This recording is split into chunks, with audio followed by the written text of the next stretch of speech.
Oke, baik, assalamualaikum warahmatullahi wabarakatuh. Salam sejahtera untuk kita semua. Baik teman-teman, apa kabarnya? Saya harap semuanya dalam kondisi sehat-sehat dan, masih semangat mengikuti, pembelajaran, ya, utamanya mata kuliah studi kelayakan bisnis, ya.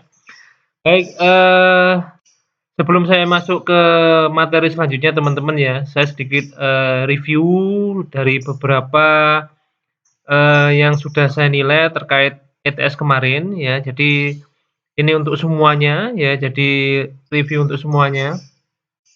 Eee, jadi ketika teman-teman, menjawab sebuah pertanyaan ya harapannya teman-teman, menjawab itu, ini ya, sesuai dengan, pemahamannya. Jadi jangan sampai teman-teman hanya sekedar copas-copas, ya. Jadi seperti ITS kemarin ya, ada beberapa yang nilainya bagus, tapi juga banyak yang nilainya kurang memuaskan. Karena apa? Faktornya hanya satu ya, teman-teman kurang bisa memahami yang namanya pertanyaannya. Jadi asal jawab atau mungkin nyuntuh temennya, gitu ya. Nah itu tolong budaya-budaya seperti itu, bisa diminimalisir sekarang ini ya. Jadi ya, silakan teman-teman belajar, kalau memang teman-teman ingin bisa menjawab ya silakan belajar, gitu ya. Jadi jangan asal mengandalkan Google ataupun mengandalkan, mesin pencarian yang lain, ya. Karena sebenarnya Google pun tidak bisa membantu kalaupun jawabannya juga tidak pas seperti itu. Ya, jadi tidak semuanya Google itu bisa teman-teman ya. Oke, eee itu untuk review ITS-nya ya. Jadi kemarin, ada beberapa yang sudah saya nilai, cuma ya banyak dari nilainya yang saya lihat itu saya sampling itu nilainya masih di bawah standar gitu ya, gitu.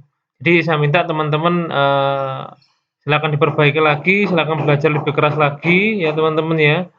Jadi, eee, saya harap teman-teman meskipun dalam kondisi yang kurang pas seperti ini ya, di dalam masa pandemi seperti ini, tapi saya harap tidak mengurangi semangatnya teman-teman untuk terus belajar ya. Tetap fokus di masa depannya teman-teman ya, bahwa yang menentukan masa depan itu bukan orang lain, tapi teman-teman sendiri, ya. Jadi, nanti setelah keluar dari kampus, teman-teman akan merasakan betapa ketatnya persaingan. Kalau teman-teman tidak mempersiapkan dari sekarang, ya akan kesulitan bersaing di dunia kerja nanti entah sebagai karyawan maupun sebagai, wirausahawan, seperti itu. Oke, baik teman-teman, saat ini saya akan masuk ke aspek yang keempat yang akan kita pelajari di studi kelayakan bisnis ya. Jadi setelah kita kemarin, mempelajari aspek hukum, aspek lingkungan, dan aspek pasar serta pemasaran, ya. Ini aspek yang keempat adalah aspek tentang teknis dan teknologi, gitu ya. Nah, apa itu aspek teknis dan teknologi? Mengapa kok kita belajar aspek teknis dan teknologi? Ya. Nah, ini ya teman-teman yang pentingnya. Jadi meskipun berdasarkan aspek pemasaran dan pemasaran suatu bisnis layak dijalankan, tetapi jika secara teknis tidak dapat dijalankan dengan baik, maka investasi sebaiknya ditunda terlebih dahulu. Nah ini, ya jadi, sekalipun pasar itu sudah tersedia teman-teman ya, tapi kalau, teknis atau operasionalnya perusahaan juga, eee, tidak ditata dengan baik, ya maka yang jelas, itu juga akan, berdampak buruk bagi kelangsungan usaha nantinya ya. Jadi aspek yang pertama yang apa namanya, kita nilai itu adalah aspek hukum karena memang itu adalah sangat penting, kemudian aspek lingkungan, pasar, nah ini yang keempat adalah aspek teknis dan teknologi ya. Oke, selanjutnya apa saja yang akan kita pelajari di aspek teknis dan teknologi ini ya. Nah, ada analisa kelayakan lokasi ya, jadi nanti, lokasinya bagaimana ya, jadi ini penting ya, penempatan lokasi usaha, ya, kemudian analisa skala produksi ya, besaran skala produksi, ya. Ini kaitannya dengan kapasitas usaha gitu ya. Kemudian yang ketiga, analisis kriteria pemilihan mesin dan peralatan atau teknologi ya. Jadi, pasti dalam sebuah usaha itu pasti butuh peralatan ya minimal ya, peralatan apa saja yang dibutuhkan ya. Kemudian, eee, untuk layout bangunan gitu ya, pabrik, bangunan, atau fasilitas yang lain termasuk misalkan, teman-teman mau buka, sebuah kafe atau apa misalkan, nah itu layout-nya bagaimana, itu harus diatur ya, karena ini kaitannya dengan, ergonomis ya. Jadi, penempatannya harus pas ya. Kemudian, teknologi yang digunakan, bagaimana ya, itu. Nah, kita bahas satu persatu ya teman-teman ya. Jadi untuk yang pertama kita bahas masalah penentuan lokasi ya. Nah, apa aja yang, harus kita perhatikan dalam memilih lokasi usaha. Jadi kadang-kadang kalau kita memilih lokasi usaha, ini Pak yang penting lokasinya strategis, yang penting, tempat itu rame, yang penting pokoknya intinya fokusnya ke pasar, gitu ya. Nah pasar, padahal, eee pasar itu hanya salah satu variabelnya, ya banyak, variabel yang lain selain, letak pasar yang dituju gitu ya, itu. Jadi, eee, itu hanya salah satu faktor saja teman-teman ya. Jadi kita lihat satu persatu ya, yang pertama adalah ketersediaan, bahan mentah, ya ketersediaan bahan mentah. Di mana, eee, di daerah tersebut apakah bahan yang kita gunakan untuk usaha itu misalkan bahan bakunya itu tersedia enggak? Nah meskipun, tempatnya strategis letak apa namanya, di pusat keramaian tapi kalau, ternyata ketersediaan bahannya nggak ada ya nggak bisa, gitu ya. Nah yang kedua itu baru ya, letak pasar yang dituju ya. Nah ini yang sering dipertimbangkan oleh teman-teman ya untuk menentukan lokasi, yang penting ini Pak lokasi strategis, belum tentu ya, sekali lagi belum tentu. Terus yang ketiga, ketersediaan sumber daya, air, dan sarana komunikasi ya, apalagi sekarang kita berada di era teknologi ya teman-teman ya, tentunya, eee, paling tidak kita ini, apa namanya, dekat dengan sarana komunikasi atau mungkin dekat dengan akses, internet ya, seperti itu. Ya di situ, untuk energi terkait dalam arti misalkan kita butuh, eee, kita buka restoran gitu ya, nah itu kan pasti butuh dengan, masak ya LPG-nya, lah kayak gitu, terus listriknya, ya apakah tersedia nggak di situ. Ya jangan sampai, lokasinya strategis tapi ternyata jauh dari sumber energi, ya. Air, ketersediaan airnya bagaimana, airnya bagus nggak di situ. Ya jangan-jangan lokasi strategis tapi airnya tercemar, nah itu juga percuma, gitu ya. Nah terus kemudian, ketersediaan tenaga kerja, ya kan. Kaitannya dengan, jumlah tenaga kerja yang digunakan itu berapa orang rencananya, upahnya masing-masing itu berapa, ya.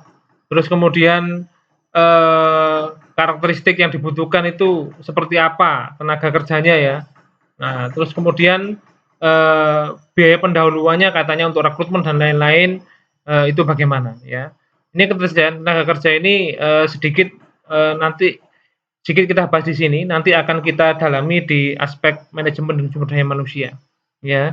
Terus yang kelima yaitu ketersediaan fasilitas transportasi. Nah, misalkan saat ini kan, yang lagi itu kan adalah ini ya, ada jasa antar gitu ya atau delivery order ya, ada seperti itulah. Kira-kira, eee, di situ transportasinya mudah nggak? Nah, kan gitu kan. Nah, seperti itu. Akses jalannya bagaimana? Nah, kan gitu kan. Bagus apa enggak? Nah, seperti itu. Ya, jadi untuk penentuan lokasi teman-teman itu variabelnya itu ada 5, ya kan. Nah, jadi tidak hanya sekedar, dekat dengan pasar kayak gitu ya, tapi juga, mempertimbangkan faktor-faktor yang lain seperti yang sudah saya jelaskan tadi. Oke. Nah, variabel pendukungnya, lah ini ya. Jadi, teman-teman juga harus memperhatikan hukum, peraturan, dan adat istiadat yang ada di lokasi di mana teman-teman akan mendirikan usaha, ya kan. Terus kondisi iklimnya, keadaan tanah, topografis, tinggi apa namanya, tinggi rendahnya wilayah itu juga teman-teman harus perhatikan, ya. Nah, gitu iklimnya di situ bagaimana, apakah iklimnya dingin atau iklimnya panas atau bagaimana juga teman-teman perlu perhatikan. Misalkan di situ iklimnya panas berarti kan teman-teman mau nggak mau misalkan mau bikin restoran harus ada AC-nya atau bagaimana, kan seperti itu. Terus sikap masyarakatnya bagaimana terhadap, usahanya teman-teman yang akan teman-teman dirikan ini. Ini kaitannya dengan, ini ya teman-teman, aspek lingkungan ya. Nah, itu. Terus kemudian, rencana pengembangan perusahaan di masa yang akan datang bagaimana? Apakah hanya perusahaannya gitu-gitu aja atau mungkin ada rencana pengembangan bagaimana? Itu juga perlu perhatikan. Biaya-biaya yang lain misalkan tanahnya masih, tanah sawah atau bagaimana kan butuh biaya-biaya pengerasan dan lain. Intinya, biaya-biaya terkait dengan lokasi, misalkan sewa, apakah beli atau apa itu teman-teman juga harus pertimbangkan ya. Jadi penentuan lokasi sekali lagi tidak hanya sekedar faktor pasarnya saja ya, tapi banyak yang harus dipertimbangkan. Oke, yang kedua yaitu penentuan luasan produksi atau kapasitas usaha gitu ya. Nah itu, ada beberapa hal yang dipertimbangkan, yang pertama adalah bahan dasar digunakan itu apa, ya kan, atau bahan bakunya, terus barang yang dihasilkan atau produknya itu apa, peralatan mesin yang digunakan itu apa saja, jumlah pegawai berapa. Nah, dari situ teman-teman nanti, pastinya bisa menentukan ya, katakan dalam sehari itu bisa memproduksi berapa, ya. Dari, apa namanya, sumber daya yang teman-teman miliki, yaitu kira-kira teman-teman, bisa memproduksi sampai berapa, ya. Nah, itu perlu diperhatikan juga, ya, luasan produksi ini, ya. Nah ini, nah kaitannya dengan apa? Lah, ada beberapa hal yang membatasi luasan waktu produksi ya. Misalkan yang pertama tadi ya, kita, apa namanya, dari internal, produksinya bisa banyak, tapi ternyata permintaan pasar belum terlalu signifikan. Nah, itu perlu diperhatikan juga. Kapasitas mesinnya itu berapa, terus tenaga kerjanya itu misalkan karyawan kamu itu sehari kerjanya berapa jam, ya, terus termasuk kemampuan finansial dan manajemen kamu bagaimana, ya, terus termasuk ketersediaan bahan dasar dan lain-lain. Intinya, teman-teman harus memperhatikan, permintaan pasar, ya, kapasitas mesin, kemampuan tenaga kerja, kemampuan finansial, dan ketersediaan bahan dasar. Itu yang harus ditentukan dalam menentukan luasan produksi. Jadi, teman-teman tidak serta-merta ini ya, mengikuti permintaan pasar saja, tapi juga harus diperhatikan sumber daya yang dimiliki seperti apa. Ya, jangan sampai, pasar permintaannya banyak, tapi teman-teman ternyata tidak bisa memenuhi pasar. Nah, itu akan mengecewakan yang namanya pelanggan, nantinya seperti itu. Ya, ini harus ditentukan di awal ya. Ini jadi nanti, apa namanya, teman-teman harus bisa melakukan yang namanya forecasting atau ini ya, apa namanya, peramalan ya, kira-kira nanti kondisi pasar itu bagaimana, ya. Oke, kemudian yang ketiga ya, itu pemilihan mesin, peralatan dan teknologi ya. Ya anggap aja lah alat gitu ya, mesin ya, nah gitu. Nah, itu kira-kira, yang pertama adalah kesesuaiannya. Ya, jadi, eee, produk yang teman-teman hasilkan nanti misalkan, ditunjang oleh mesin itu apakah misalkan dari pembuatan yang manual terus kemudian diganti dengan mesin produksi apakah, bisa lebih efektif, efisien atau bagaimana? Nah, seperti itu. Kalau memang lebih efisien ya silakan aja teman-teman beli, peralatan-peralatan yang menunjang untuk produksinya teman-teman. Nah, terus kemudian teman-teman perhatikan juga harga, ya harga ini katanya dengan kemampuan finansial ya, kemampuan, internal perusahaan bagaimana. Ya, ada nggak di pemasok barangnya, ya kan. Suku cadangnya bagaimana, apakah ada, kalau misalkan nanti rusak, apakah bisa diperbaiki atau bagaimana. Terus kualitas dan yang terakhir adalah umur ekonomis ya, jadi banyak sekali, usaha-usaha yang tidak terlalu memperhatikan umur ekonomis ya. Jadi yang namanya mesin itu pokoknya digunakan semaksimal mungkin, tapi dia tidak memperhatikan umur ekonomisnya, ya. Jadi ini, teman-teman perlu diingat kembali waktu mata kuliah akuntansi ya, bahwa yang namanya mesin itu ada penyusutan. Ya, nah teman-teman silakan menentukan penyusutannya itu selama berapa tahun dan ada biaya penyusutannya, ya kan. Nah itu yang kadang-kadang, teman-teman dari pengusaha kita terutama yang UMKM itu tidak memperhatikan itu.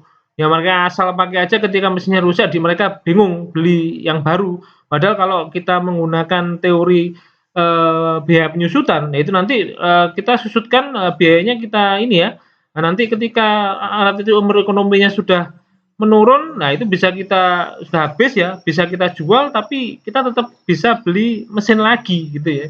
Jadi bukan terus rusak didandani akhirnya ya lama-lama malah bengkak di biayanya, karena di awal dia tidak mencadangkan yang namanya biaya penyusutan, seperti itu. Jadi seluruh mesin yang ada di situ ya, atau mungkin sesuatu barang yang ada yang kita punya itu semuanya punya improve ekonomis teman-teman ya. Nah, teman-teman harus perhatikan itu, ya. Jangan sampai, kita lupa ya kan bahwa mereka punya improve ekonomis. Nah, seperti itu. Oke. Nah, pertimbangan dalam pemilihan teknologi ya, yang jelas nah ini, mampu nggak kita mengoperasikan teknologi tersebut? Jangan-jangan kita beli mesin terlalu canggih malah kita nggak bisa mempergunakan ya. Itu malah, ini ya, mubazir nantinya ya. Jadi, disesuaikan aja antara kemampuan tenaga kerja dalam menggunakan teknologinya ya. Atau mungkin, tenaga kerja tersebut diberikan, pelatihan ya, diberikan pelatihan untuk menggunakan, mesin tersebut misalnya seperti itu, ya. Terus kemudian kesesuaian mesin dengan bahan baku yang kita gunakan jelas ya, jangan sampai kita membeli mesin yang, eee, bahan apa namanya, tidak sesuai dengan bahan baku. Misalkan contohnya, kita beli, apa namanya, oven gitu kan ya misalkan ya. Tapi sebenarnya, usaha kita itu nggak terlalu membutuhkan oven, nah buat apa kan gitu kan ya. Nah seperti itu.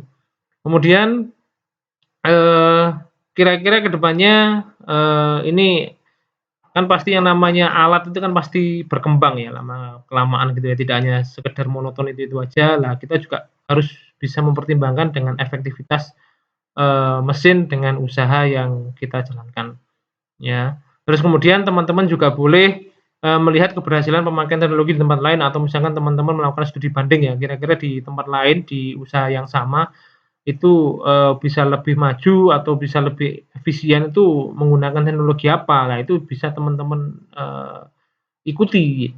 Nah, itu bisa menjadikan semacam pertimbangan teman-teman untuk lebih mengembangkan usahanya, ya. Jadi gini ya teman-teman ya, katakan teman-teman mau mendirikan sebuah usaha, ya. Nah, misalkan ini kaitannya dengan magang ya, dengan magang yang akan teman-teman jalani nanti di semester 7 atau semester 8 gitu ya. Lah yang teman-teman ingin usaha, yang memang teman-teman semangat berwirausaha, ya silakan teman-teman itu magang di tempat usaha, jangan magang di kantor, itu nggak cocok gitu kan ya. Ini katanya dengan, poin yang terakhir ini, keberhasilan pemakaian teknologi dan lain-lain, intinya gini loh teman-teman, teman-teman sekarang sudah bisa harus menentukan, iya, teman-teman nanti, setelah keluar dari kampus ini teman-teman mau ke mana? Apakah jadi karyawan ataupun mau jadi, wirausaha. Kalau memang jadi karyawan ya silakan teman-teman magang di tempat yang teman-teman nantinya itu pengen bekerja di sana. Yang pengen jadi pengusaha ya silakan teman-teman magang di tempat usaha gitu ya. Jangan sampai teman-teman pengen jadi pengusaha tapi magangnya di kantor, lha gawe opo? Ya percuma, ya nggak ada ilmu yang teman-teman dapatkan nanti di situ. Karena apa? Core-nya sudah lain, kan gitu teman-teman, ya. Oke. Baik, selanjutnya menemukan layout atau tata letak gitu ya. Nah, tata letak itu misalkan nanti, kita sudah bisa, apa namanya, mendirikan sebuah usaha itu tata letaknya harus, ini ya ditata gitu. Jadi jangan asal kemudian kita, apa namanya, menaruh barang di mana, nah itu jangan asal ya. Ada beberapa kriteria layout yang baik ya. Yang pertama adalah meminimalkan jarak antar bagian ya. Jadi jangan terlalu jauh. Terus kemudian, aliran materialnya harus baik. Jadi antara bagian yang satu dengan bagian yang lain yang saling berhubungan itu kalau bisa diurutkan ya, sehingga aliran materialnya yang, akan diproduksi itu, nggak lompat-lompat gitu, tapi di satu garis lurus ya. Terus efektivitas dalam penggunaan ruang, ya meski jadi ruangnya nggak harus besar gitu ya, yang penting, pengaturannya baik ya. Terus luwes, dalam arti luwes itu ini ya, apa namanya itu, bisa dipindah-pindah kalau lapangan kurang pas itu bisa dipindah-pindah. Terus memberikan keselamatan, ya faktor keselamatan ini ya entah itu untuk barangnya maupun untuk orangnya ya, ini faktor K3-nya ya, keselamatan kerjanya ya. Terus kemudian memungkinkan adanya perluasan bisnis jadi, teman-teman nanti, ketika misalkan punya tanah yang luas gitu ya, nah itu katakan masih sebagian yang digunakan dulu, nanti pengembangannya ke depan, nah itu sudah harus punya yang namanya blueprint-nya, ya. Yang jelas yang ini ya, yang ini penting meminimalkan biaya produksi bagaimana caranya ya, kemudian memberikan jaminan keamanan dan keselamatan bagi tenaga kerja ini penting teman-teman ya. Jadi, ini kaitannya dengan SOP ya, SOP kerja itu bagaimana, karena SOP kerja yang baik itu pasti akan menjamin keamanan dan keselamatan bagi tenaga kerjanya, ya. Jadi, mungkin teman-teman berpikir ya, "Pak, mendirikan usaha kok ribet, Pak?" Iya, ya memang ini ya teman-teman ya, mendirikan usaha itu ya di samping kita itu ini ya teman-teman ya, sebenarnya banyak orang yang bilang itu mendirikan usaha itu yang penting, nekat aja ya. Kalau menurut saya bukan nekat ya, tapi harus nekatnya itu harus terukur gitu ya. Jangan sampai teman-teman hanya sekedar nekat, ya itu namanya bunuh diri, ya. Makanya kita, fungsinya belajar itu supaya kita punya ilmu. Tujuannya ilmu itu apa? Ya kita itu bisa nekat, tapi nekatnya itu nekat yang terukur. Kita bisa take the risk gitu ya, ambil risiko, tapi risikonya itu sudah bisa kita ukur. Jangan asal main tabrak gitu ya. Nah, seperti itu. Memang, yang penting dalam mendirikan sebuah usaha itu adalah action-nya, memang benar gitu ya, dalam mengambil usaha itu adalah action-nya. Tapi ya action-nya itu harus kita ukur dulu gitu ya, sejauh mana kita menguasai, jangan-jangan kita hanya sekedar modal nekat, itu namanya bunuh diri, ya. Banyak orang-orang yang mendirikan usaha itu asal nekat saja, tanpa konsep yang jelas, sehingga akhirnya ya sustainability usahanya tidak ada, gitu kan ya. Karena ya itu tadi, ya mereka tidak punya ilmunya, asal terjun aja. Gitu kan. Bahkan saya, banyak, sharing dengan pengusaha-pengusaha yang sukses itu sebelumnya mereka ini, apa namanya, ikut orang dulu. Tujuannya apa ikut orang? Ikut orang tujuannya adalah untuk belajar, ya kan. Untuk belajar, magang gitu ya, ikut orang tujuannya untuk belajar. Ya karena nanti, dia setelah punya ilmunya, baik itu ilmu tentang produksinya, manajemennya, dan lain-lain sebagainya, lah biasanya, orang yang punya visi yang bagus, dia akan membuka usaha sendiri ya, kenapa? Dia sudah punya ilmunya dan sudah punya pengalaman. Nah, seperti itu teman-teman ya. Jadi sekali lagi ketika teman-teman mau membuka usaha, teman-teman harus punya ilmu sehingga nanti, resiko yang akan teman-teman alami itu sudah diukur. Oke, ya. Nah ini ya, ada beberapa tipe layout ya, jadi ini kita kembali ke mata kuliah manajemen operasi ya, nanti teman-teman silakan buka-buka lagi catatannya atau buku manajemen operasi ya, di mana tipe layout itu ada 3 yaitu layout proses, layout produk, dan layout kelompok. Nah ini teman-teman bisa pelajari sendiri di, manajemen operasi ya, manajemen operasi ya. Jadi sekali lagi untuk studi kelayakan bisnis praktis tidak ada ilmu yang baru karena sebagian besar ilmu yang sudah ada di sini sudah teman-teman pelajari, di semester-semester sebelumnya. Nah, seperti itu, ya. Oke. Nah, saya rasa cukup untuk, apa namanya, penjelasan saya terkait, sesi ini ya, apa namanya, sesi ke-8 ini, ya terkait dengan aspek teknis dan teknologi, ya. Jadi, nanti kalau memang teman-teman ada yang belum jelas, bisa ditanyakan di forum diskusi, ya. Tetap semangat belajar teman-teman ya. Jadi, teman-teman saya harap belajarnya tidak hanya sekedar melihat presentasi, melihat video presentasi dari saya, tapi teman-teman saya harap juga membaca buku, terserah buku apa saja yang terkait dengan, studi kelayakan bisnis yang membahas tentang aspek teknis dan teknologi. Baik, terima kasih atas perhatiannya teman-teman. Sukses selalu untuk kita semua dan selalu jaga kesehatan. Saya akhiri, assalamualaikum warahmatullahi wabarakatuh. Salam sejahtera untuk kita semua.